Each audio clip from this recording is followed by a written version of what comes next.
If patients need to access drugs before they're approved, the FDA prefers a different program, the Expanded Access Program that is overseen by the FDA, rather than Right to Try, which is not overseen by FDA. Maybe that's a reasonable perspective, but even if the FDA doesn't like Right to Try, it's still the law of the land, right? Yes, in name only. The general rule of thumb in the pharma industry is this: you do what the FDA wants, period. It's well known in the industry that if you indulge Right to Try, then you do so at your own peril. As the old adage in pharma goes, FDA never forgets. Companies don't make money when making drugs available through Right to Try.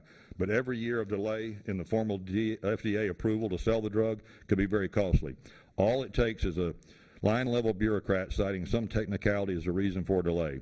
Measured against the risk, no rational company wants to alienate the FDA, even if it means giving a cold shoulder to Right to Try. As if there were any doubt, the FDA makes its view known in no uncertain terms. There's no evidence that either bill would meaningfully improve access for patients, but both would remove FDA from the process and create a dangerous precedent that would erode protections for vulnerable patients, a group of former FDA leaders wrote. It was typical FDA. They hid behind the reasonable sounding talking point that there is no evidence of expanding patient access through Right to Try. Yet the very reason why Right to Try doesn't expand patient access is precisely because companies don't want to take the risk of pissing off their bureaucratic regulator. When the FDA blows its dog whistle, the pharmaceutical industry listens very carefully. I probably said enough. I got a lot more stuff here, and I may come back for round two if you'll allow me, but meanwhile, we'll move on. Mr. Lindsay, are you back to you? Thanks, sir. I did invite Dr. Haight and Dr. Jackson to be here this morning if they choose to have some comments to come forward to kind of respond to respond. Is my mic on? Yeah.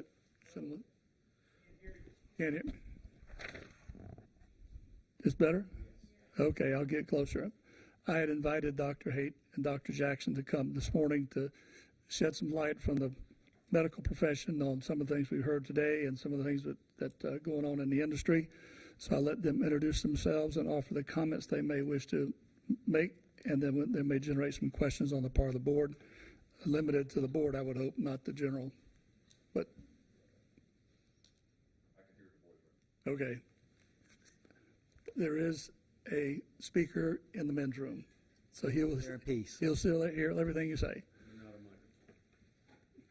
Go ahead, Mr. Dr. Jackson. Go ahead. Thank you. Good morning, everyone. I am Dr. Joy Jackson. I'm an internal medicine physician who's been in Polk County for 31 years. I've been in private practice, and I've been in administrative medicine for a number of years, and I've been the director of the Department of Health in Polk County for the past 6 years. I have listened to all comments today. I understand the impassionment that everyone here has spoken.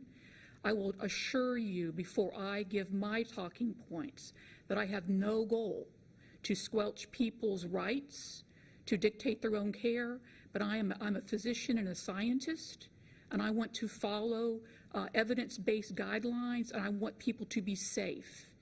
The enemy with this virus is not each other. The enemy is the virus, and we're making this far too complicated. The enemy is the virus, not each other. Slides. Okay.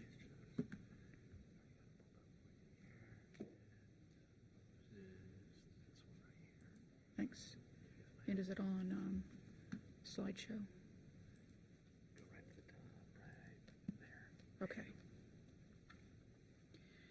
So this slide shows COVID-19 cases in Polk County. This is a daily reporting since March 17 of 2020. It's jagged because obviously every day there's a different number. But it does show that we've been in a significant surge of COVID-19 since the middle of August. This is thanks to Delta variant. Huge. The impact of this on our community has been tens of thousands of people sickened, tens of thousands of people hospitalized, our hospital system strained, and yes, people dying. So it has been significant. The COVID story over the past year and a half. A year ago, 15 months ago, we were struggling with the initial testing challenges. There were not enough testing locations. Tests were taking too long to get back. You were well before your results came back. Any number of things. But I'll tell you, right now in Polk County, there is wide open access to testing. Last week, there were over 32,000 tests reported for Polk County residents. So testing is not an issue. In fact, it's expanded, and there's opportunity now for some people to do home testing. So I would say that this has been a success. Testing is wide open. Same thing for vaccinations. First became available at the end of December. As you all know, because I was here many times talking about our vaccination strategy, and we collaborated with the county, with the call center, our healthcare providers assisted us. And over months, we vaccinated tens of thousands of people. What's the status of vaccination now? If you go on the Department of Health website, there are over 100 locations in Polk County for people to freely get a vaccine. I say freely get a vaccine. So there is ample vaccine of all kind, and that's extremely important. So what we're dealing with now, the newest issue is the therapeutics. And that's what I want to talk a little bit about. What does the medical science tell us? We learn, not only with COVID, but healthcare providers learn about diseases on the fly. You use your clinical judgment, you use your experience, and that's what drives a lot of clinical decision at the front line while there is research being conducted, to really see if there's studies that shows that one treatment is superior to another. And we're sitting in that with the vaccine, I talked about it, the adolescent phase of vaccines when we didn't have enough. We're in the adolescent phase now of the other preventive treatments and the treatments. Every day is a learning experience, and I think what we have done as a nation and what the world is doing to research and to study and have observations so that we come out of this smarter and we can outsmart the enemy, which is the virus. The goals. We want COVID to go away. Who in here does not want this virus to go away? We all want it to go away, but we can't will it to go away. Every day we have to deal with the virus. We have to shift and accelerate and decelerate. I'm back to wearing my mask. This has not been pretty, and it's not going to be pretty for a while yet. We need to continue mitigation steps based on your own risk factors. People are responsible for their own behaviors. We need to promote vaccination. I'm going to talk more about that in just a second. And we want effective treatment. And there's really almost two arms of treatment. When somebody is newly diagnosed and their symptoms are mild to moderate, but we know because studies have shown certain people are at risk for more severe complications, we want effective outpatient treatment to help prevent those hospitalizations. And I feel sure Dr. Haight can speak to what they have done at Lakeland Regional with thousands of doses of monoclonal antibody, which have likely prevented hospitalizations. So we want effective outpatient treatment when somebody is mild to moderate, and we want, obviously, effective inpatient treatment. We want people to be discharged. There's no conspiracy that we want people to be sick. That's very offensive to a physician. If you remember nothing else I say today, the most effective strategy to prevent infection is vaccination. Vaccines are safe and highly effective. Vaccines reduce the risk of serious disease, hospitalization, and death. Currently, 61% of eligible citizens of Polk County, which are people the age of 12 and older, 61% are vaccinated, have received at least one dose of vaccine. We're getting there. I'm not happy, but we're getting there. Vaccination is by far the best prevention. Are we learning that there are breakthrough cases? Yes. Are we seeing breakthrough cases? Yes. This is one of the reasons that the booster discussion is being looked at. Scientists are looking at antibody levels, T-cell levels, what happens after natural infection or vaccine to help prevent that second infection down the road. We are flying this plane while we're fixing it. But it's important for individuals to be responsible for their own health and know if they're high risk. If they're high risk, then they need to follow extra mitigation. Wear your mask in public. If you're super high risk, don't go into crowds. And discuss with your healthcare provider. Let your healthcare provider be your partner in your decision making and using evidence-based. So what should you do if you get COVID? Stay home and follow your full isolation. The health department has been tasked, as you all know, with case investigation and contact tracing. I cannot tell you how many times my case investigators find out that somebody knew they had COVID and they were out and about. You know, that just really ticks me off. If you know you got COVID, please stay home out of respect for other people. I don't want to squelch your right to be able to go to that bar, but I want you to be responsible for protecting other people. Use over-the-counter meds for symptoms, take care of yourself, rest plenty of fluid, stay in touch with your doctor, and try not to infect other people. If you live in a household with other people, stay in your bedroom, stay in your own bathroom until you're out of isolation. But we need to be responsible citizens of our neighborhood and our community, our state, our nation, and our world. COVID-19 treatments, monoclonal antibody. We are very fortunate in this county that we have entities like Lakeland Regional, Winter Haven Hospital, who've been giving monoclonal antibody for months. Additionally, we were the recipient of the state-sponsored monoclonal site at the Lakes Church in Lakeland, where there have been several doses of monoclonal antibody given for treatment. Fantastic.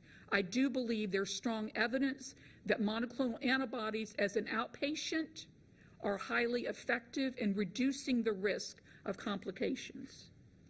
People need to know when to go to the hospital.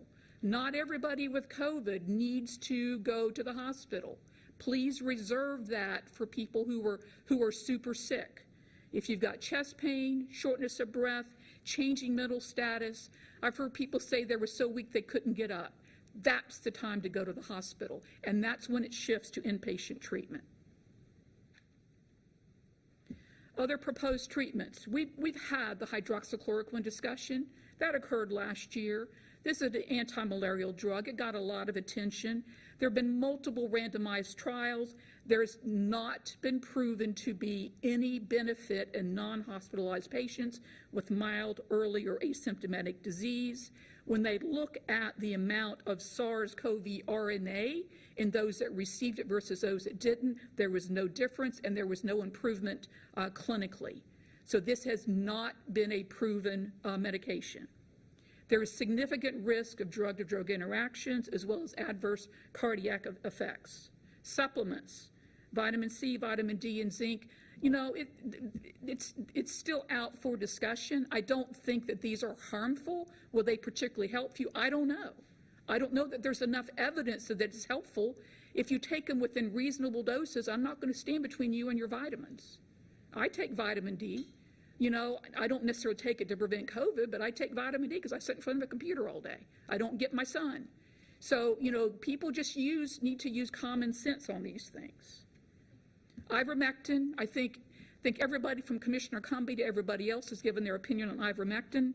We all know that you know, if I was to go to Africa and get river blindness, I would really want ivermectin.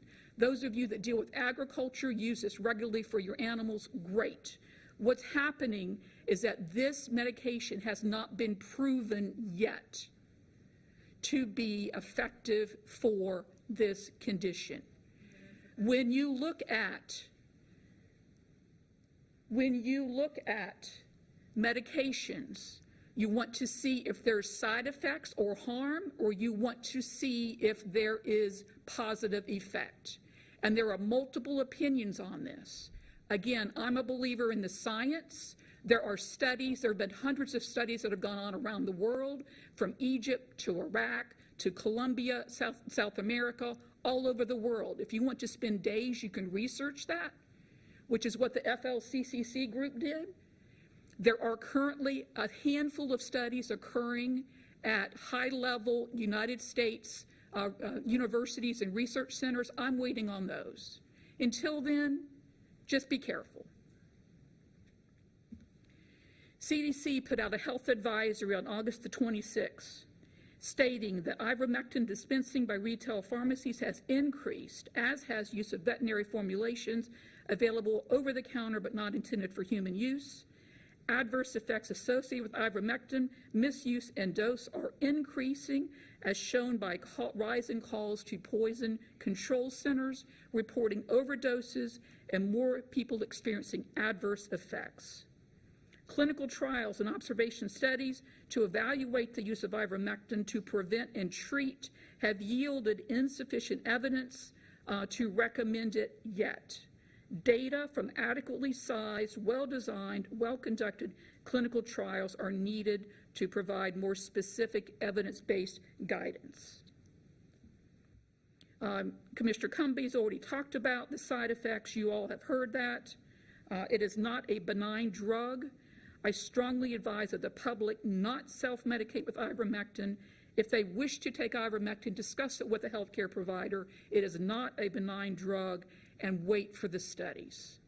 I will stand for any questions, and I'd be happy to turn it over to Dr. Haight. Let's hear from Dr. Haight, and then we may have questions for either or both of you. I've got questions for Dr. Jackson. We'll wait till he gets done, and then we'll go back to her. You have questions for both.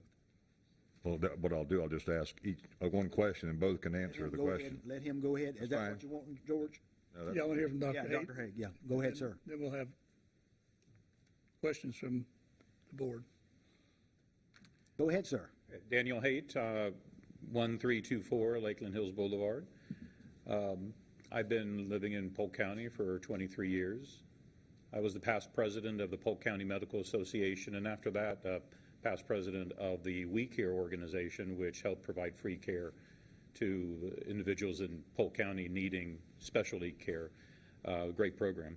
I'm board certified in internal medicine and infectious diseases. I'm professor of medicine at the Morsani College of Medicine at the University of South Florida. I teach medical students. I'm a co-director of the Health Disparities Scholarly Concentration, which helps students really pour back into their community to address the health disparity issues, not just in the area, but they try to expand out there in the 4 years that they're in medical school. I'm on staff at Tampa General Hospital. I've been a physician there for about 30 years. I see patients there. I take call every 6 weeks or so, and certainly I'll mention a few of my observations at that hospital. Lakeland Regional has a contract with the University of South Florida, and through that contract I provide infection prevention services, community outreach, and a variety of other services where I can help out. I'm here today not instructed to say anything in particular. I don't have any conflicts of interest to, sorry, I shall have to turn that off.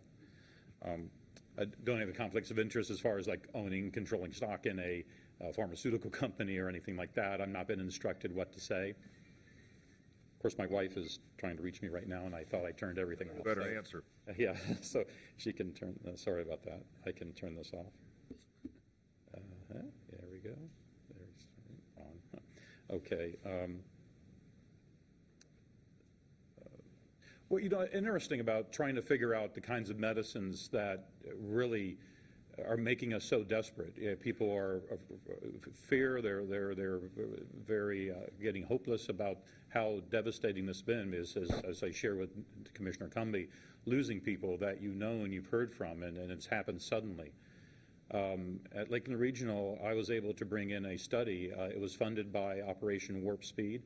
The key focus of this particular nationwide study that I did through connections that I have at University of Florida was looking at everyday medications. What is readily available that could treat some of these side effects of COVID? And what we were noticing is people would catch COVID, and even if they were getting better from COVID, they would develop blood clots as they're recovering from COVID. They would get stroke, heart attack. They would almost lose, and in some cases lose, their limbs because of blood clots in the arteries. You've probably heard of blood clots in the legs floating up to the lungs. Those are called pulmonary embolisms. And there was something about the virus that we needed to understand, and we'd see these clots form probably because of the inflammation and what's happening. So we tried everyday medicines. We tried aspirin was part of the study. Now this was a placebo-controlled, double-blinded, randomized controlled trial. It received all the ethical approvals both locally and nationally, and we were one of the largest enrollers in the nation right here in Lakeland, trying to determine, is everyday medicine going to help? We also used medicines that were like Coumadin, but it was a Apixaban, and we used placebo. So we are desperately trying to do that, and what I've come to find at both Tampa General and here is that there's just everyday people trying to find the answers to this, trying to help the people. The nurses, and not just the nurses, but the patient care assistants that are there with the patients every day, holding hands, trying to prevent infections, along with the doctors and pharmacists. But I was on call 3 weeks ago at Tampa General. It was very busy. Our combined services, we had 200 patients signed out to us, and we had both a mix of non-COVID, our typical patients that we'd had for years, and COVID patients. Specifically COVID, I took care of 2 pregnant women that were with COVID early on at varying stages of their pregnancy. There was a heavily exposed person who was actually testing negative for COVID. But for everything we knew, they were exposed to COVID, they had the symptoms of COVID, but the tests were coming back negative. We had to be very careful in that situation. There was another person who came in COVID negative, but then 2 days later became very sick and tested positive for COVID, and we had to deal with the changing evolution of how a person's health. Of course, these patients came in with their own medical conditions that were severe. But on the brighter side, we discharged a handful of patients. A couple of them were on oxygen, but I was glad to see that they had improved to the point where they could get home and make that recovery complete, even though I'm still worried that once you catch COVID, how many people are going to end up with this long COVID secondary effects? That's extremely worrisome. But we had one elderly patient that was concerning that she'd been there a while and just wasn't progressing. And the family was asking about ivermectin. What do we need to try? And certainly that particular case was complicated because was she not progressing because a bacterial germ had also infected on top of the lungs? Because that virus sure did leave things raw down her throat and down her lungs, and other germs take advantage of that. Were there other problems, urinary tract infections, things that happen commonly? But the concern is where we're trying to improve recovery, and we have somebody that is already suffering a lot of debilitating issues and is unstable and unpredicting, and then adding onto it another medication, as Dr. Jackson outlined, that brings with it its own side effects and its own ability to cause confusion. It really takes what I think is the heart of this, those really heart-to-heart conversations with the nurses, the patients, the families, and the physicians and the nurse practitioners. We can sit down, and in fact, I make it a point. I wish I could pull a chair up to say, I don't go into a hospital room and stand over the bed. If any of you have ever done that in a hospital and been laying on a bed and looking up at somebody talking to you, that's the worst feeling ever. I've got to find a chair. I got to pull that chair up, sit down by that bed, and we're going to talk. Ask, what are you most concerned about? What is your family most concerned about? What am I allowed to communicate to them? Because there's a lot of details about a patient that people want to keep private. Do they have alcoholic liver disease? Do they have an autoimmune dysfunction? There's things like they don't want to share. So I want to make sure that when it comes to ivermectin and hydroxychloroquine and other treatments, remdesivir, you pull that chair out and you have that nurse practitioner or physician sit there, look you in the eye, and listen and answer your questions. What can we do to help out in these situations? With that, that's all I pretty much wanted to introduce myself, knowing that the team that I work with at both hospitals, especially at Lakeland, they're everyday people that put their honest, hard work into what they have decided is their calling, is to help people. I know there's lots of information we've got to pull in, assimilate it, understand it, and then communicate it. It's extremely difficult at times. And here, when I'm trying to sit and talk to a patient, I want to know what my team feels, my nurses, my pharmacists, and their opinions. And their opinions count to me, as do the thousands of other physicians and others that have looked into this issue, scientists and nurses and pharmacists. And right now, I think that's helped me for my own personal approach to this issue. I know things will evolve, we'll learn more things, but I know the people I work with, they're just, the average folks that come in and they have friends, they have families. We're advising the same things that we're telling you to our own family members, to our parents, to our children, to our neighbors and our friends. We give those advice out of our heart because that's what we feel is best at this moment. I really appreciate Dr. Jackson. I had the pleasure of working with her. I was the director of the Florida Department of Health for 16 years, and then Dr. Yuli Cho, who I'm sure he would love to be here today, but he's the director of the Pinellas County Health Department. I spoke with him yesterday, and myself. That's 25 years that we've helped and appreciated working with the county commission, because whether it was my oversight of septic tanks, safe drinking water, dental, women and children's issues, I love this county, and my wife and I have really enjoyed being here and serving you. So I appreciate this time. Certainly, if you have some questions, we're available. Dr. Jackson and Dr. Haight, whichever one or both might want to answer my question. Are there clinical trials going on now somewhere in the country for hydrochloroquine or ivermectin?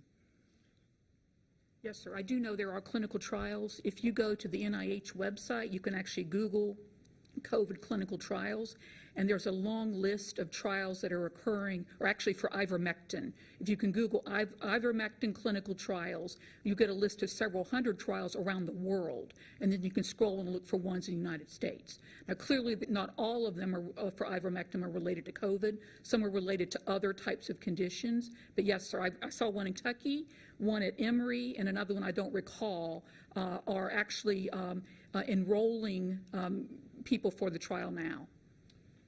Dr. Haight. And also that the Operation Warp Speed that I referenced earlier is a funding process that provided funding very quickly, not only to develop other preventative treatments, but to also look at medication treatments. And Lakeland Regional, through our partnerships at the University of Florida and One Florida, we hope to be actually starting a trial that will look at readily available, currently available medicines that the Commissioner Comedy had mentioned, and they hope to actually make that available. So when it comes to getting a message out from here, I think the message would be, please encourage people to understand these trials. So, this is how we answer these questions, but you have to do it fully informed, have all your questions answered, not by just you, but your family members, and also know that it's an informed consent that has been checked out, but what is it trying to accomplish? What medicines do we turn to next? Is it famotidine? Is it atorvastatin? Is it ivermectin and the others? So there's these other medicines out there we want to find out. We've just finished the one on aspirin and apixaban, but please encourage that. I think as the governor has encouraged monoclonal antibody use, and Lakeland Regional has been right there from day one in getting this monoclonal antibody treatment out. We also want to be starting to bring research to this area because the people of Polk County can be participants and do this safely. So yes, the short answer was yes. There's research available, and we hope to bring more of that. Well, this may generate another short answer.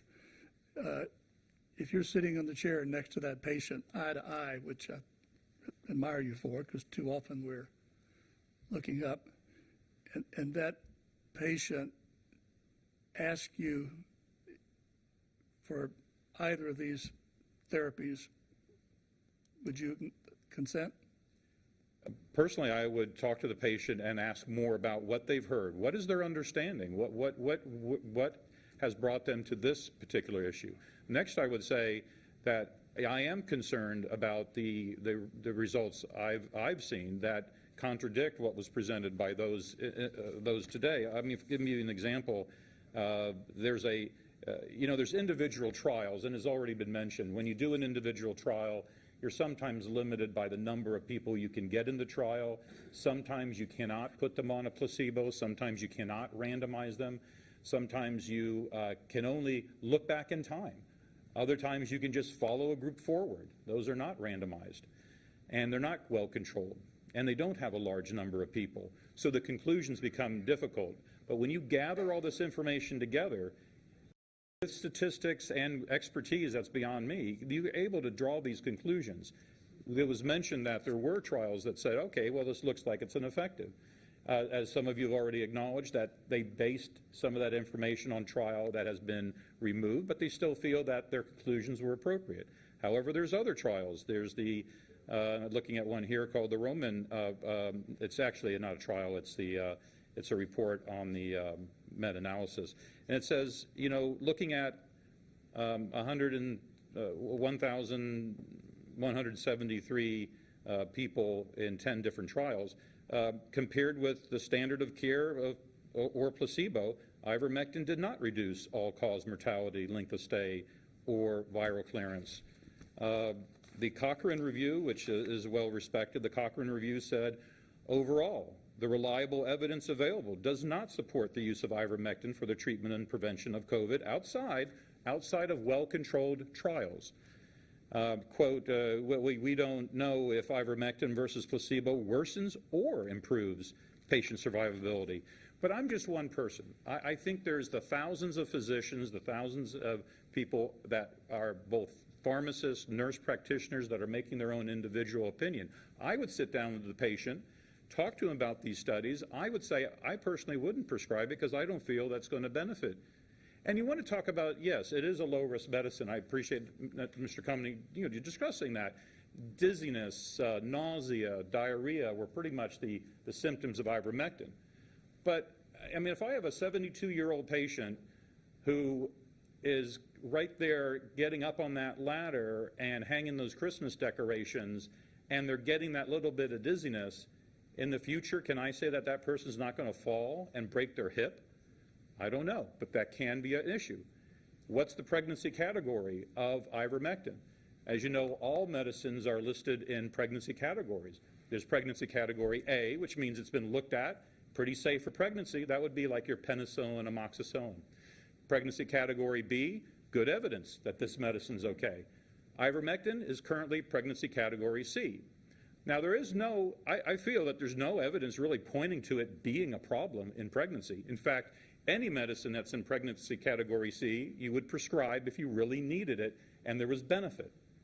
But that does worry me that if a patient takes ivermectin, gets pregnant, and for some other reason develops a congenital abnormality, a birth defect, will it play on their mind that, well, what caused it? God forbid you're not in that position to have a miscarriage or a congenital birth defect. But I'm very concerned about... Attention. Yes, yes. Well, you have to leave the facilities. So, Okay, let's leave, sir. Let's leave. so the concern is that if a person takes ivermectin and it had no, let's just say it has no impact on the pregnancy, but what if something else did? Will there be that concern? Now, again, this is all made up future what ifs. And as you mentioned, used billions of times. This virus, and this ivermectin, I've used it to treat worm infections, Norwegian scabies, lice. Yeah, very safe medication in that sense when used for that period of time. But when used for multiple days at somewhat higher doses, remember, this is a medicine that does affect the channels that let what we call electrolytes in and out of the cells. It causes paralysis in the parasite. Fortunately, it binds 100 times more strongly to the worms or the parasite than it does to humans. That's why it is safe. But now wait a minute, we're giving it at slightly higher doses for more days? And some of the studies say it's okay. It's been definitely okay in healthy people. But what about an elderly person who has kidney or liver problems or other issues that in itself ivermectin doesn't harm those greatly? But I would be worried about, am I tipping the balance when I don't fully understand the benefit? Because if I'm saying I haven't been convinced personally, and I can't speak for 1,000 other physicians, but if I am not convinced of the benefit, then what I'm dealing with is basically risk. So that's my advice. I do appreciate your desire to try things in desperation because we are desperate. When I look at my brothers and sisters at the hospital working their butts off, much more than I am, I might say, to help patients, and they are frustrated. They want answers. Our patients are our customers. We are working for the patient. We are trying to help the patient. We want to give them the best information that my training has provided, and I know it is my opinion, and others will have different opinions. But as you've seen, that there are thousands of other people that do feel the same way, and that's where we are today. Dr. Jackson, would you explain the right to try law in Florida today?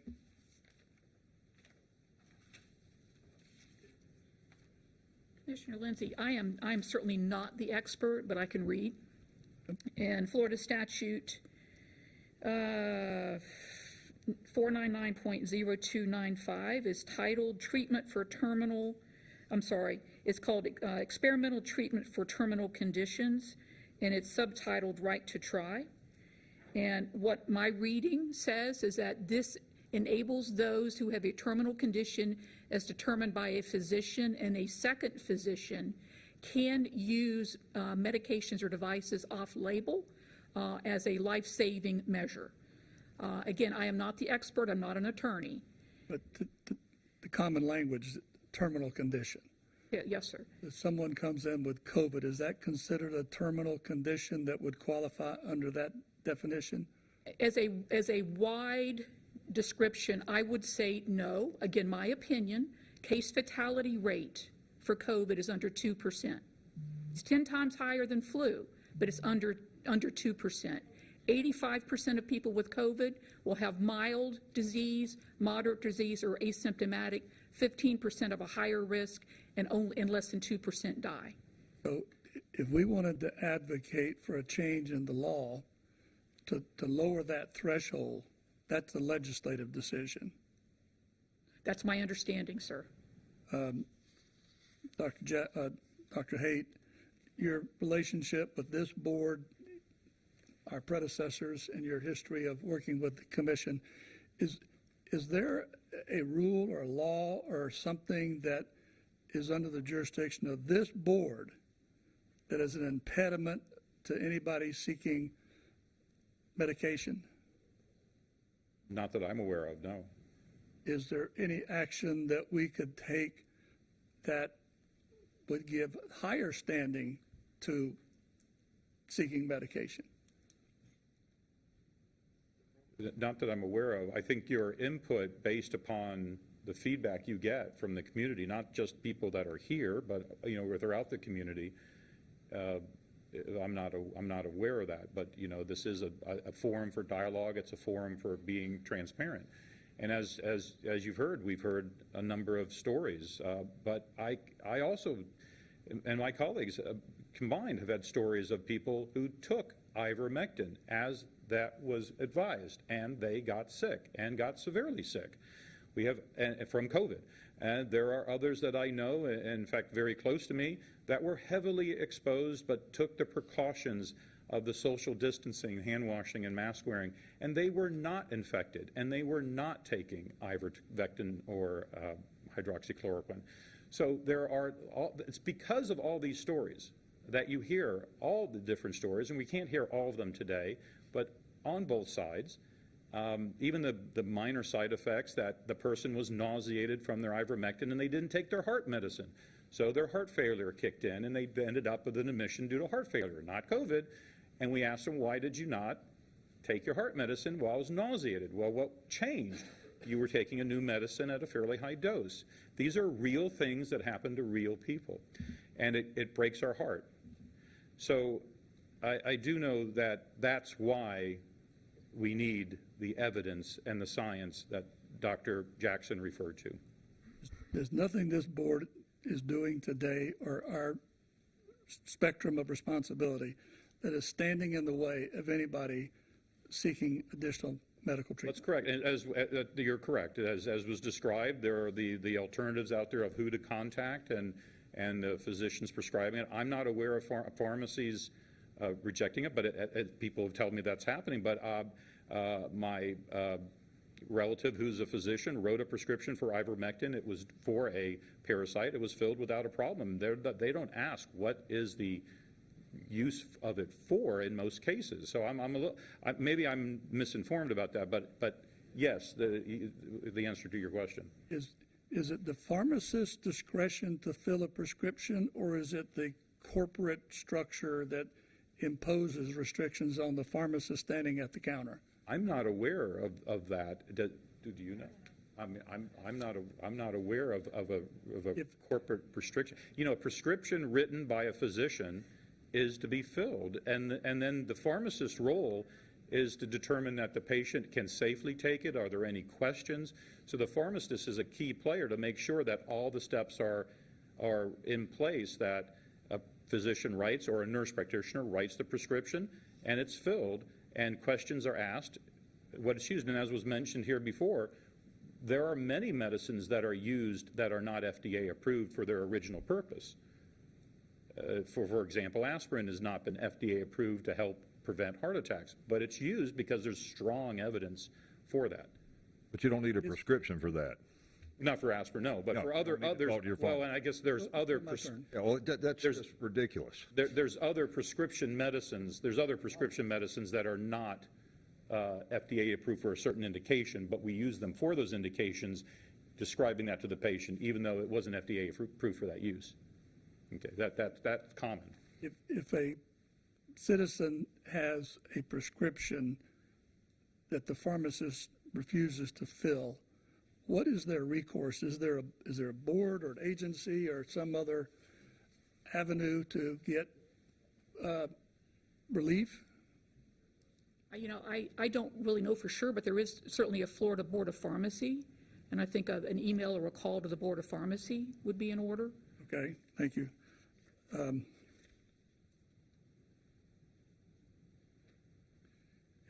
It seems from what we heard this morning that there is an avenue for folks to get the help they believe they need. Dr. Jabala has written prescriptions and I guess would be available for consultation with those who think that might be best for them. Mr. Nelson referred to his dad as being a physician that would, I guess, see patients and write prescriptions. And those prescriptions have been filled somewhere. We heard earlier that Mr. Cumby has had prescriptions and obviously filled somewhere. So while that may not be the most convenient at the nearby Publix or CVS, there's certainly some independent pharmacists that are willing to do so. So those concludes my questions for the moment. Thank you. We're still going to have questions for, you have questions for Dr. Jackson? Yes. Okay, I'll get there. To you. You got to go? Well, not at the moment, but that event, I do have things to guess. I'm certainly available. I can't, it's not so much a question. First of all, you know, I don't know how you feel about being here, but it certainly wasn't to a third degree, because I think you guys want what's best for us. We want what's best for us, and the people in the audience want what's best for them and their family. It was said Friday, there is so much, I think Martha said it, there was so much information out there. It's hard for even you guys to weed through it. I mean, you know what you know what you've seen, and you go with your gut on that. I think what this thing has been all about to me isn't asking you a bunch of questions about, you know, different medicines. What the intent here is, and I believe Neil has succeeded since he was in Newsweek on Saturday, to get the word out that there are, and there may be other options that you may want to talk to your doctor about. I mean, I think that's the key. And I know you know my story because you read it, but I talked to my personal doctor back last summer. He recommended ivermectin. I took it until April of this year, until I got my second dose of vaccine, which I'm a big supporter of the vaccine. And my entire family has taken it. Some have been vaccinated, the others have not. Nobody in my family's gotten sick. You know, but that's really not what we're here to talk about. We're here to talk about a letter to the governor supporting looking at other ideas. You know, I had a guy call me 2 weeks ago. I told the story Friday. He goes, "Man, have you ever heard of this ivermectin?" I go, "Yeah, I have." You know, you don't want to say, "Yeah, I've been taking it," or whatever, because then they're like, "Well, what do you know?" I don't know. But I did know, and he didn't know. And he's like, "You know, we asked the doctor. My mom was on a ventilator. And we asked him if she could get it, you know, just kind of a Hail Mary. And he said no. If she gets off the ventilator, you know, we'll talk about it." Well, her obituary was in the paper last week. That's what people see and hear and worry about, that their pleas, their requests, you know, their hope for an experimental drug or whatever that may work for them, because you guys don't know. You don't know how it's going to work on anybody, just like no doctor knows. So people just want the opportunity to have their voices heard, their concerns answered, the drugs tried if they want to. And that's how you know, I don't want to get too far off, but that's how I see this letter. I mean, the example I think of is this. If somebody gets pancreatic cancer, and you say pancreatic cancer, everybody, it's like, man, that's bad. You know, your life is no longer counted by years, it's counted by days. And I don't know, doctors, if you would, you know, if there was a drug out there with 63 clinical trials in process about pancreatic cancer, if you would recommend that to somebody who just showed up with pancreatic cancer. I don't know if you'd do that or not. I think you want to answer that. Not if there are other trials that also say the opposite, that it doesn't help. And I really have a problem that if something has been shown to either unknown or not work, is that as harmful, giving false hope? So we're in a quandary here that is frustrating all of us. Our doctors, nurse practitioners, our pharmacists, we're constantly looking at anything that's published and written, any facts, any stories, the personal experience in the hospital. And right now we're not finding that it's effective, and we're not finding that it's been a comfort level to give that kind of hope. So that's been our concern. So well, that's how we... But I think a lot of people would prefer false hope over death. And there's the opportunity... There,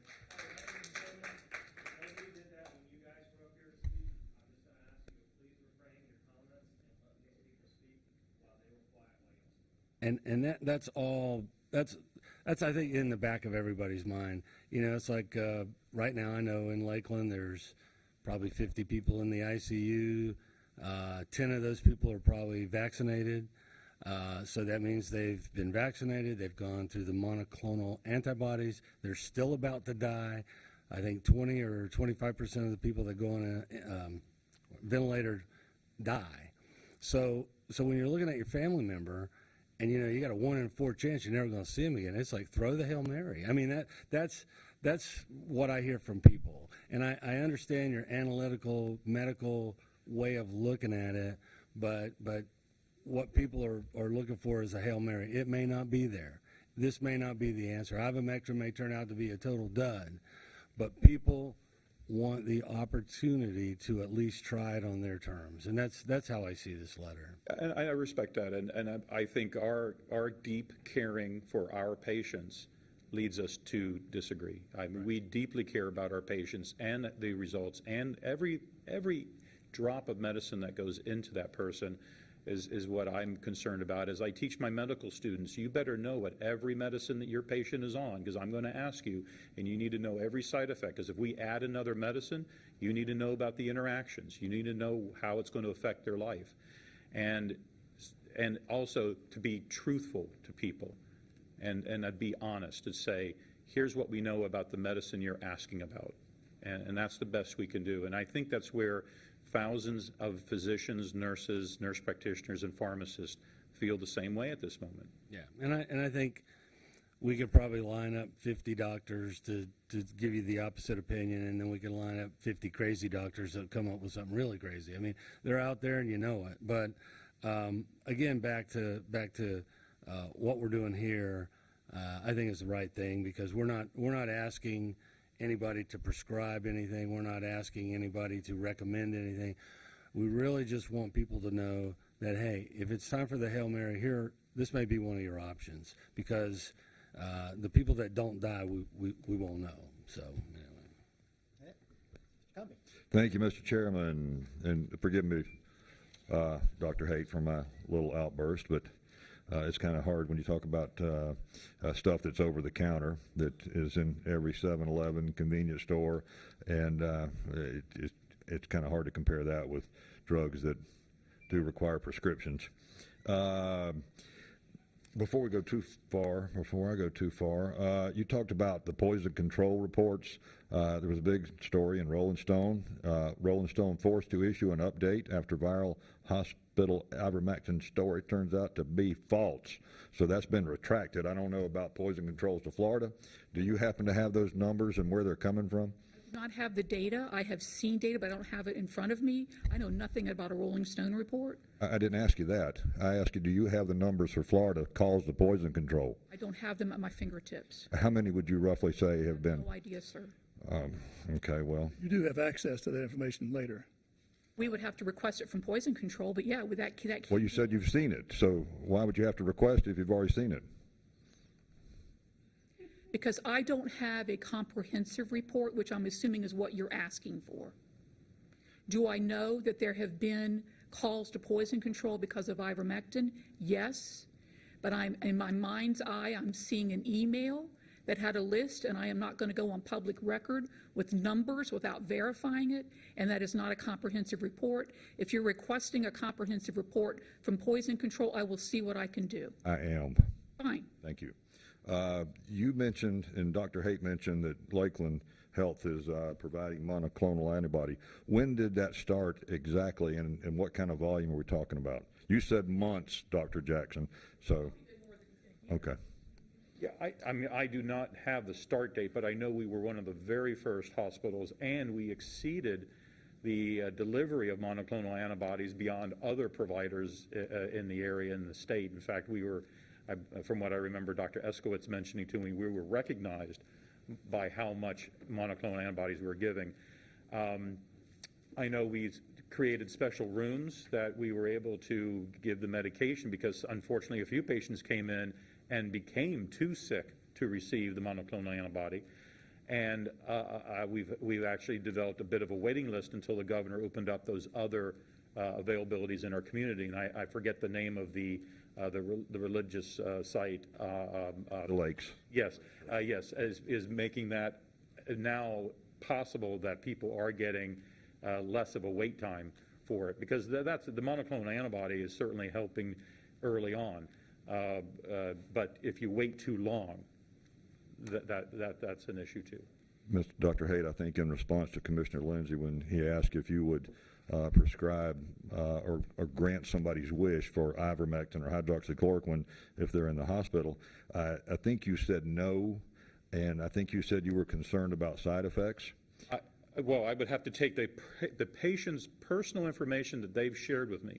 There's a lot of private information that I ask the patient about their conditions, about their concerns, their worries, their fears, and put it together to try to decide, you know, what is the particular issue. But above that, there is my concern that this is a medication I wouldn't prescribe because I don't feel it's going to benefit.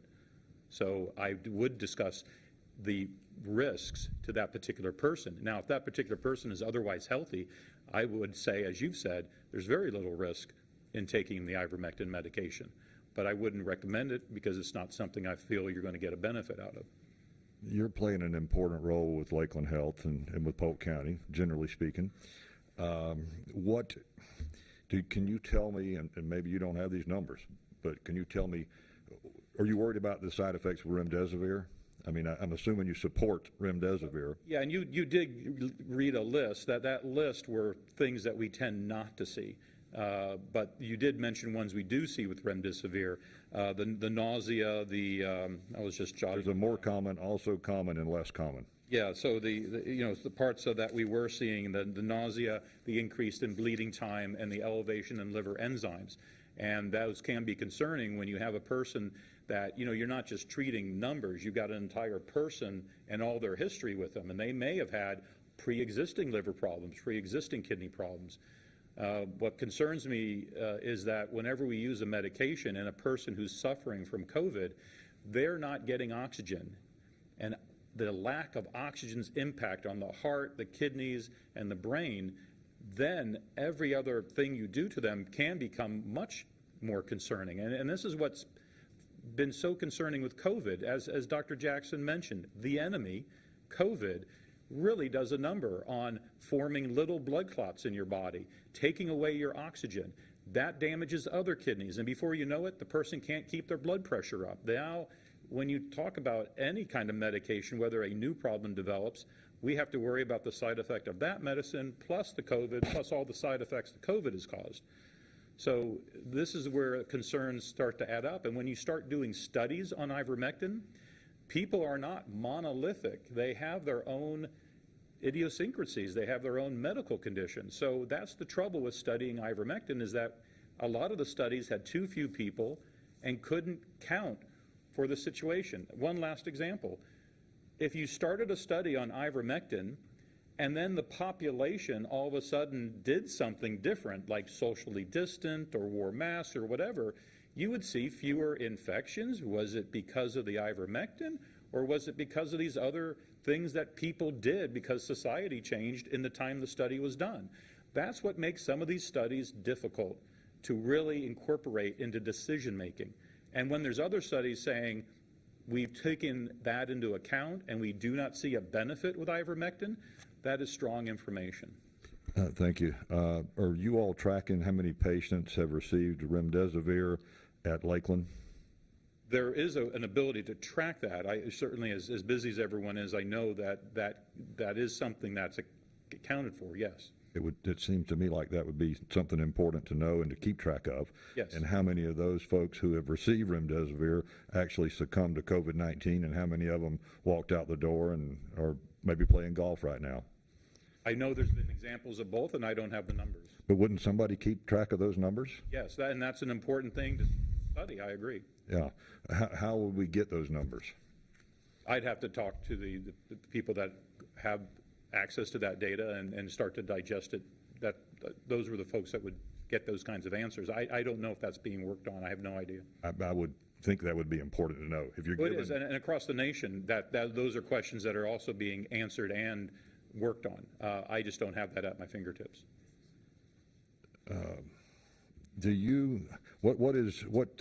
What medicines do you approve of, Dr. Haight? Well, as was really what Dr. Jackson presented, the issues of, yes, we use the vitamins, zinc. We don't use vitamin D until we check the level. There can be some concerns in just giving vitamin D. We do want to make sure the person is on the side that needs it. So we're a little more careful with that one. But generally, it depends upon the condition of the patient and basically what she presented. Of course, there's two effects of the virus. The virus infects you. Okay, so when you're infected by the virus, it's trying to multiply many, many times in your body. So giving a medicine like remdesivir, it turns out that remdesivir is a fake building block of the virus. The virus has to build itself to make copies of itself. And it grabs things out of your own body to do it. Well, if you give a medicine like remdesivir, it grabs the remdesivir and puts it into the building process, and it messes everything up. The virus cannot then finish its duplication process. So we use that medicine, but it doesn't work early on. It doesn't work after the early phase. After the early phase, the virus is basically multiplied. It's too late for remdesivir if you wait too long. And then we got the second problem, which is a huge mystery with COVID, is we see that people have an overreaction in their immune system. Young people tend to get the infection, fight it off, and then their immune system stops. But in those with high blood pressure, being very overweight, diabetes, old age, other medical conditions, their immune system kicks in and then doesn't stop. And it floods the lungs, preventing oxygen from getting in. And that's where you see the other treatments we use. One of them is dexamethasone, a very inexpensive medication. It's a steroid. It turns the immune system off. But there's side effects. It's not perfect either.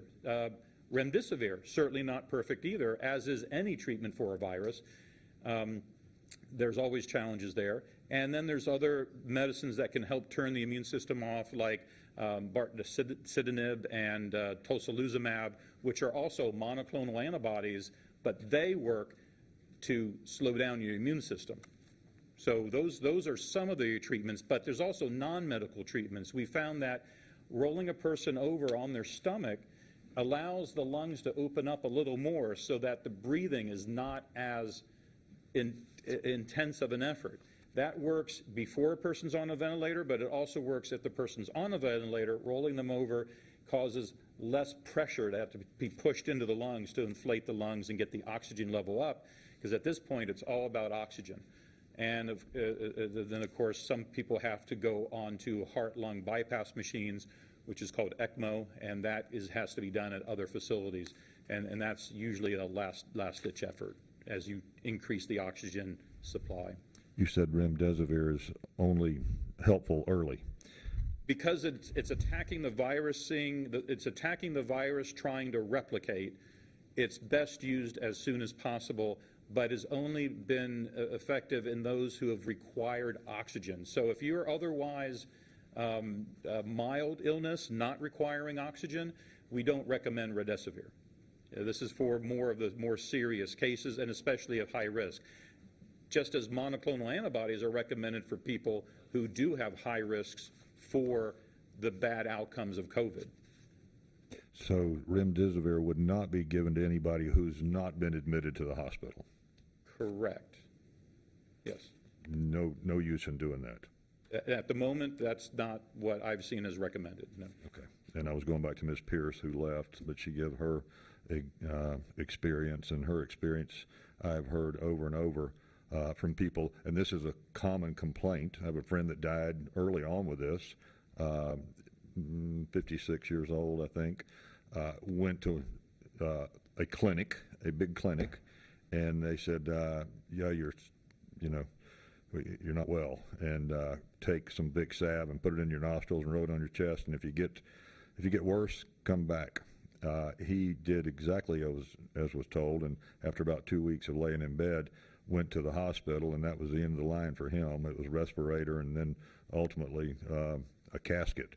That's been just to me the saddest part is the huge shock of how fast this has taken people's lives, and that seeing and speaking to a patient, and I remember the gentleman, very overweight, and asking me, "Doc, what are my chances?" And to be able to put it, at eye level, when I know that, using cliches that I use, that you're doing all the hard work, and we hope to have better treatments that we've learned from months ago. But, my concern is that, yes, you are in a very dangerous situation. Even though you're talking to me now, you've got all the risk factors for worsening. And I know even with medicines like remdesivir, it doesn't work and the person still doesn't survive. But you add to it, it's that lack of oxygen. It's damaging the kidneys. They're getting fluid overloaded. That's piling up in the lungs. It can't breathe, and it's just a cascade that becomes sudden. And for a family that just had that healthy person talking to them and they lose them suddenly, it's very sad. And it's very heartbreaking for our team. And again, just all the prayers I can say to our frontline workers, our nurses, our triage, our intensive care unit doctors and nurses and pharmacists that are there with the families. I can't imagine the stress that they're going through. Have you or the physicians at Lakeland Regional, and this really is for Dr. Jackson as well, have you looked at famotidine and any of the studies that are associated with famotidine and COVID-19? I mean, just as a coincidence, I was taking that along with atorvastatin before COVID, and I appreciate the possibility that the anti-inflammatory effect of atorvastatin is a possible impact. But I wouldn't ask someone to start taking it, but it is something that needs to be looked at. We are hoping to look at studies that will help answer that question more, but that, just like as with ivermectin, we have not closed the book on it. We still need the information. Right now, we don't have enough to recommend famotidine, atorvastatin, ivermectin. We do feel strongly about hydroxychloroquine. I think that ship has sailed. It is sunk. It is not a medicine I would not recommend now or in the future based upon the research I've seen. It's just simply that medicine in particular. The others, ivermectin, famotidine, and others, there's actually quite a few more, fluoxetine and others. We need more information because we are that desperate to help our patients. We would love to have that more information, just as we looked at aspirin and apixaban and other things. So There's more than one, but I've read one published study that said famotidine mitigates COVID-19. It's published in NIH. yes, but I have to look at that particular study. We do want to make sure that it was a randomized trial, placebo-controlled, double-blinded, and the strength of the study, meaning how many people were enrolled. Then was it peer-reviewed? You're describing many of those characteristics, but just because it's in the NIH, it may not have all those characteristics, and without me actually reading that particular article, but I know it hasn't raised to the level to have the strength to actually change the recommendation. But absolutely, if it was, regardless of cost, if the inexpensive medicine, it would be recommended. But right now, it's not at that point, and that's my understanding of it. Is it your opinion that doctors who are willing to prescribe ivermectin to folks in Polk County or in Florida are acting recklessly? I feel that they have their opinions based upon what they understand. We can discuss it and talk about what we recommend, but I've not said that. Well, I was asking yes or no. So you're saying no? No. No. I mean, okay. I think that there is the disagreement, but I think the majority of physicians that are honest and hardworking the majority feel that they would not recommend ivermectin. That's the current recommendation that comes from the pharmacists, nurse practitioners, and physicians that have looked at the same data, and they've come to this conclusion, along with the societies above them, whether it's organizations that help us understand these processes. They have also agreed. So, we feel that is the standard of care, not to use ivermectin. Well, I tell you what, regardless of what this board does, I intend to send a letter. Do you think us sending a letter to Dr. Jackson or Dr. Haight is a bad idea, something we should or should not do, or is it something you could not care less about? Well, I wouldn't say I wouldn't care less about it. My concern about the letter, and that's certainly within the ability of the board, that's a policy decision if you guys are going to do that. But I think you're sending a message to the public. And you're sending a message to the public that it's the Wild West of anything you can get your hands on, take it. And that bothers me as a physician that's been in this community for many years, is that message that you're giving the public.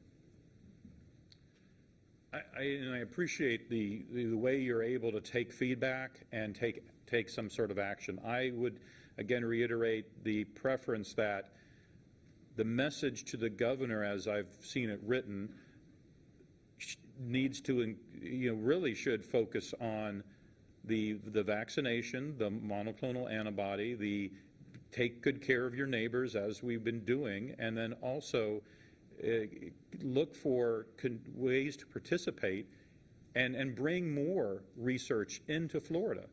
Let's make the answers more available. So I think encouraging the governor to help with consortiums that help do this research in an ethical way, closely monitored, closely controlled, to where people can sign up, understand what they're doing. And as I personally met with nearly 50 or 60 people who signed up to the trial that I did that was looking at preventing blood clots in COVID, I had some people that said, "Doc, sign me up, it's my duty to do this." And I had ministers say that, I had housewives say that, I had people that were very much involved in the community and people that were just off on their own, and they said, "Sign me up, it is my duty." Others No, they wanted to look at it. They wanted to understand it more. And I went and made sure that every single one of them, even the ones that said sign me up, I said, not so fast. You need to read this.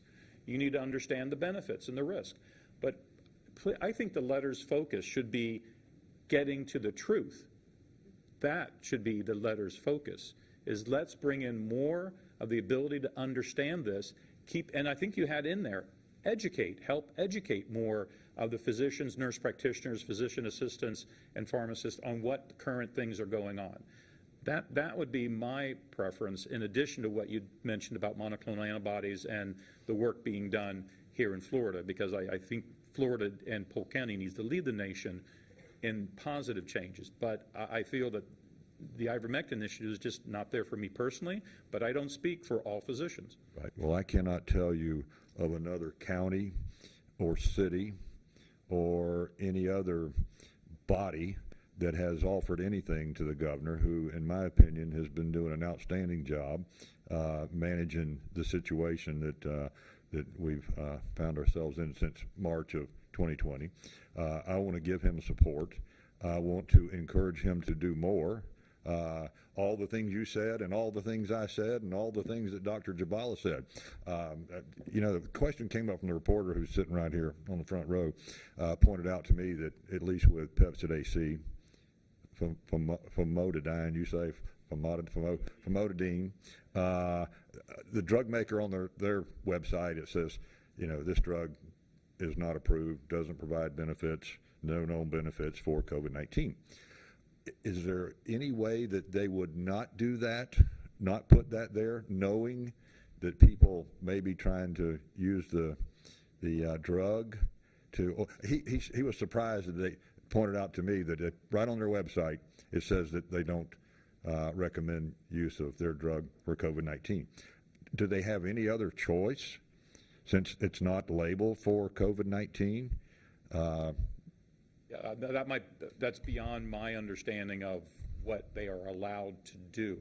Yeah. But I do know that in the medical community, when we see solid evidence that a medicine works for a condition, it can be used off-label, which means it's not part of the FDA process. Now that may, again, I would have to ask an expert.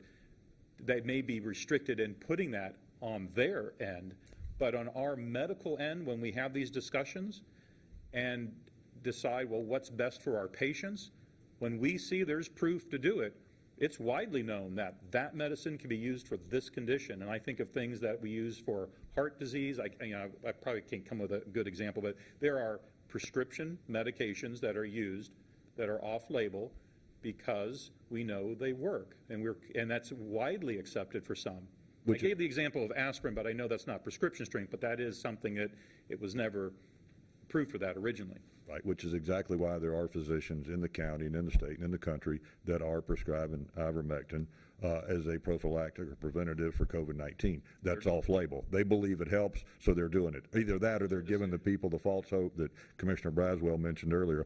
But I don't think a drug company could not have that disclaimer on there to say that, we don't. Now, what a doctor does, if they've seen evidence, anecdotal or otherwise, that would cause them to do it, that's a different story. They are stating what they've been approved for that particular medicine. Now, if it goes towards the FDA to say, hey, there's this new indication for that medicine, whether it's for heart disease, diabetes, whatever, they can go through the process and get yes, it absolutely works, and then they will basically be able to say that's what it's now been approved for. Last question, Mr. Chairman. Last question. It is. Go ahead. Okay, here it is. I got to find it because I was going to ask it earlier. What did you say? I said you should have had it in front of you. Do you agree, and this goes for both of you, that some vaccinated people are getting hospitalized for COVID-19? And furthermore, are you aware that the CDC director, Rochelle Walensky, recently said, and I quote, data from Israel suggests increased risk of severe disease amongst those vaccinated early? Do you agree with that? Yes. Okay. My comment is There has been so many cases of COVID in the unvaccinated, it has exposed the vaccinated. And it's no blame or fault, that's just the fact of a germ. If you raise the number of germ in the community, that's more germ to be exposed to. This is not that effective in the sense that it's not an N95 mask, but it helps reduce my inoculum just in case. But now I've been fully vaccinated, so I feel that I'm still at risk. So if I'm in a crowded with, again, lots of verbal expressions, I would be putting this mask on just to, if you have people singing or cheering, this is Thank you, Doc. I beneficial. appreciate it. Thank both of you for being here. I think it's back to Mr. Braswell now, or do you have more something else? No, not for those two. Okay. I just had some closing comments. Okay, got you. We still have to go through because we've got some points. Yes, sir. Yes, sir. My closing comments it's been very helpful today, these last more hours than any of us expected. But it seems like this is coming down to two separate issues. One is the legislative right to try. I don't think there's a person in this room is against the right to try. But I've learned today that bar is pretty high, that it's got to be a terminal condition. And I'm certainly not the medical professional to know where those bars begin and end. So I would suggest, as part of our legislative priorities for next year, is encourage the legislature to lower the bar some. Again, I would rely on the medical profession to help craft that language, but that right to try is, what I've learned today, is kind of a false hope. It's too high to be effectively exercised. So perhaps that bar should be adjusted in some fashion. That's the one lesson I took away from this.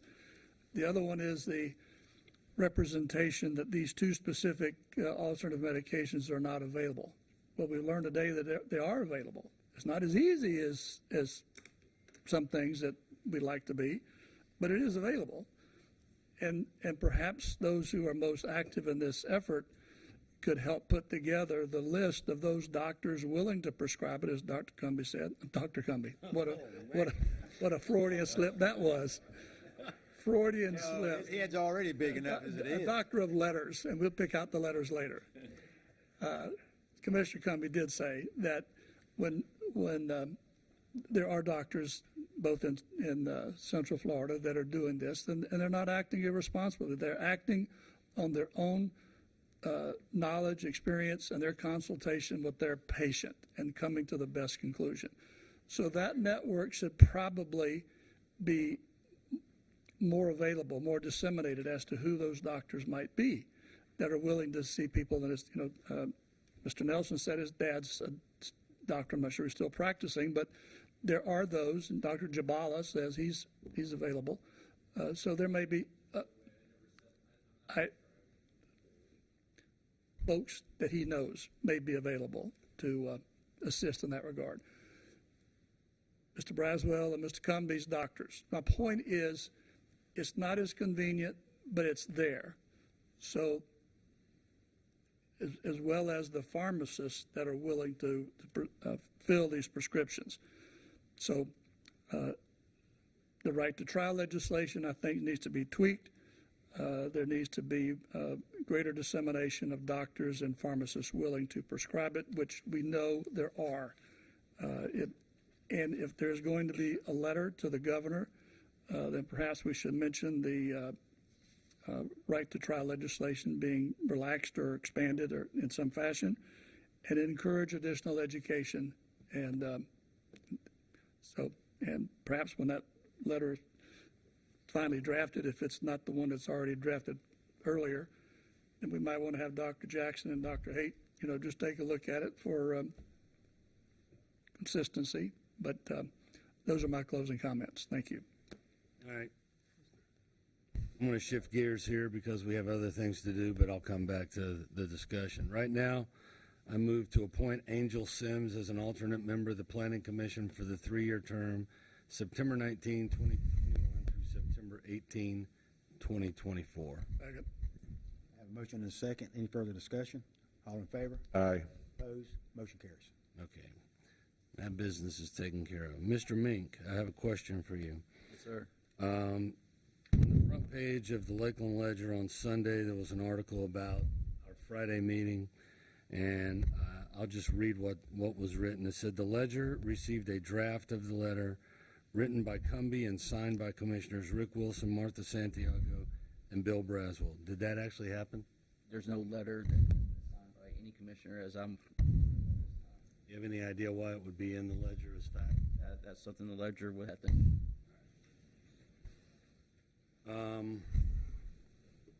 Regarding today's discussion, I got to ask you a question, George. Are you going to support a letter? Not this letter, A modified letter? perhaps. Perhaps. All right. And Commissioner Braswell, before we get into a Yep. discussion, if we want to do a modified letter, that's going to become a technical issue as far as going back and forth on a letter because Yeah. you've got to be in the sunshine. and Right, so forth. right. So that's going to really be a concern if we start talking about modifying it because we won't have to bring it back to the board to approve and everything. So I just want to make you aware of that if we start going down that line of the issues that we're going to run in with the sunshine. So I want to turn to Neil. You want to send a letter as written, or do you want to modify it? I'm happy to modify it. I'm happy to incorporate some of what Dr. Haight said, Dr. Jabala, and for the record, Dr. Jabala said he is not prescribing ivermectin. I didn't get to, I heard him, but I don't know if everybody else heard that, but he is not prescribing ivermectin. But, yeah, again, I was on the House floor when we adopted right to try. I understand you're talking about terminal. There has been many thousands of people who have died from COVID-19. At least that's what's going to be on their death certificate in Polk County in the state of Florida. He asked you a question. I have heard a lot of this. I get it, but I said yes. The reason I was asking yeah. is trying to figure out how we're going to do this. Because if we're going to send a letter to the governor, I would like it to be unanimous. I don't want us to be split.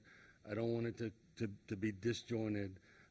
So if you were going to make a motion, I was sitting here trying to think, am I even going to second that or not? If we're going to modify it, I'm good either way. I'm going to sign the letter as you wrote it today or as you rewrite it next week. I'm good with that because I like I said before, I think you're achieving what you set out to achieve, and that's for people. Believe it or not, you guys know about this stuff. Most people don't. And that's the real problem. They don't know what to ask. They don't know what the question is that may save their loved one's life. So that's what I think is important here. So that's why I'm asking. So Okay. So then the answer to that question is we won't meet again for 2 weeks, right? 2 weeks. Yes. yeah, 21st. Okay. 2 weeks from now, which is too long for me, but it is what it is. I will have two letters. I'll have a modified letter that incorporates the stuff that Dr. Haight, Dr. Jarbala talked about, and hopefully is something that, and would it be all right, Randy, if I get some of the county manager and To help. with- distributes it to, Yeah, as long as, problem is he won't be able to go to county commissioners and say, hey, do you like this? And they say, no, I want this changed. That's a sunshine. what about us drafting our own letter, If y'all want an individual, Commissioner? each individual. that each would probably individual be the commissioner, and easiest saying way. what we want to in it? Any commissioner that agrees with this letter signs it. Any commissioner wants to send their own individual letter, send it. I mean, that would probably be, but the issue there is we don't meet for it 2 won't, weeks. right. Yeah. we don't need what, Bill? We don't meet for 2 more weeks. Well. What is wrong with this? Yeah. Okay. Anyway, so that answers my question on that. And then I'm back to what I think the purpose of this letter should be. To let people know what you know, but they may not know. I feel lucky. Well, let me back up. First of all, before you get worked up about ivermectin or whatever it is you want to try, I've spoken to a lot of people, and they're like, I want to try that. Ask your doctor. You will be surprised at how many doctors out there will write a script for this. They're going to say, hey, I don't know if it's going to work or not, but here you go. And I can tell you the 9 months that we took it, nobody in my family had any side effect whatsoever. We didn't know we took it. and it was as the doctor instructed us to take it. It varies depending on how much you weigh. I would say, you know, when this was all kicking off, I know people were, you know, going to Tractor Supply. I think that's a bad idea, especially when there are doctors out there that will sit down with you, talk about it, and prescribe it for you the way it should be used. And you know, Dr. Haight's right. You know, we have things, drugs that we take and conditions that you may be that guy, you know, that this stuff's going to knock the snot out of you, you know, and you don't want to be that guy. But anyway, I've heard enough. I'm done. Mr. Cumby, have you got any comments? Because I'm up next as soon as you are, and I'd like to say some things. Can you, you know, it's going to be midnight before long. okay, well, thank you all for putting up with this. I'm not sorry that I brought it forward. I'm not sorry that all these folks took their time out to come down here. I do appreciate the fact that Dr. Haight and Dr. Jackson were here and attempted to answer my questions. I'm still not satisfied that public health is doing all the things they could do or should do to help people, to educate people, to talk about things that are over the counter that you can get anywhere that might help. Dr. Haight was warning against vitamin D. So, I mean, that never occurred to me before. But I do want to send a letter to the governor, and I'm happy to try. I hate to wait 2 weeks, but I'm happy to try to get one that the board can support, which would take into consideration things that Dr. Jabala talked about, Dr. Haight talked about, but still asking the governor to work with the Surgeon General, the Department of Health, to get information out to people. So I will plan to work on that, and hope you all will as well. If there's certain things that you would like to see in there, maybe tell us how to do this, Randy. Tell us how to do this, Bill. The tough part is, of course, you can't have meetings or discuss it. I guess what I would advise is we have it be early on. Maybe we do at the workshop. When is that? We have one coming up. You mean the agenda meeting? Yeah, the agenda review. Yeah, Almost 2 weeks out. yeah. It is Right, what but it that's is. the time that you can discuss it. Yeah. And so forth, at least in an open meeting. Well, that's going to be the first opportunity and probably the best opportunity to Yes, sir. work on something we can all say, yeah, we can go with that. Workshop that day. You maybe bring a new draft in that day. We'll send it out to the commissioners before the meeting so everyone can see it and discuss what changes they want. And then if you're in agreement, then we can bring it back at the next board meeting to be approved by the board. That's what we'll do. Thank you. All right, I'll make the chairman has a couple appointments, and I'll make them. I move to reappoint Peter Verrill, M.D., as a member of the Citizens Healthcare Oversight Committee, representing specialist physicians for the 4-year term, September 19, 2021 through September 18, 2025. Second. Any further discussion? We have a motion and a second. Any further discussion? All in favor? Aye. Opposed? Motion carries. Next appointment, I move to appoint Commissioner Martha Santiago as county champion for the Florida Association of Counties Broadband Initiative. Second. A motion and a second. Any further discussion? All in favor? Aye. Opposed? Motion carries. All right. I believe it's my turn to talk.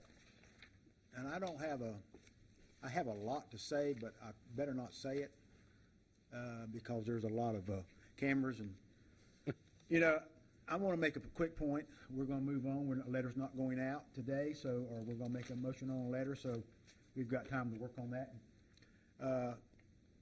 You know, we've talked about a lot of stuff today. I mean, a lot of stuff. Where it was just to see if we're going to send a letter. And we covered every end of medicine, every end of about anything that you could in this field of what we all know and believe in. I am a firm believer of right to try. I'm a firm believer of whatever it takes to make you live. I will fight for that. Now, being said that,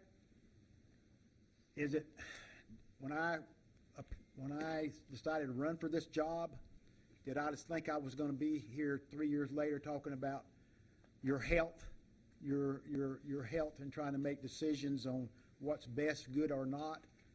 Which we have seen that we're not doing that here. We're just trying to get the word out, and I get that. But I just want to make sure that myself, and I'm sure this board will do everything in our power to make sure that everyone has the right to do what they want to. We don't control the doctors. We don't control the pharmacies. All we can do is try to get the word out and do the right thing for the county and for whoever else is in this county, state, wherever. But I will tell you, this is unusual for what I thought I would be faced with in my times of being a county commissioner. When I signed on in this job, I was thinking about potholes and garbage. But this is a very important deal that has to be addressed. I think we all look at things differently, even if that it is we're trying to get to the same end result. We go about, it doesn't matter how we get there as long as we get there. We might go different ways, we might go different routes. But anyway, I just wanted to get that out because I've been sitting here, my butt's been hurting for 4 hours, and I had to get something off my chest. But hey, I'm glad that this has been brought up. I'm glad it's been a good discussion. We all know what we're up against. We all know, and I pray that we stay healthy, and we'll address this, and we're not done with it yet. And if that being said that, I believe we are done. I just want to make one more point. Okay, excuse me, Mr. Browns, we've got one more thing. I just want to let everybody know where Commissioner Santiago is. She could not stick around, as important as this discussion was. She had to attend a funeral. It's a 30-something-year-old who died from COVID. So, and we knew about this days and days ago, so it's not like she ducked out. I thought about it a couple of times, but okay, we are adjourned.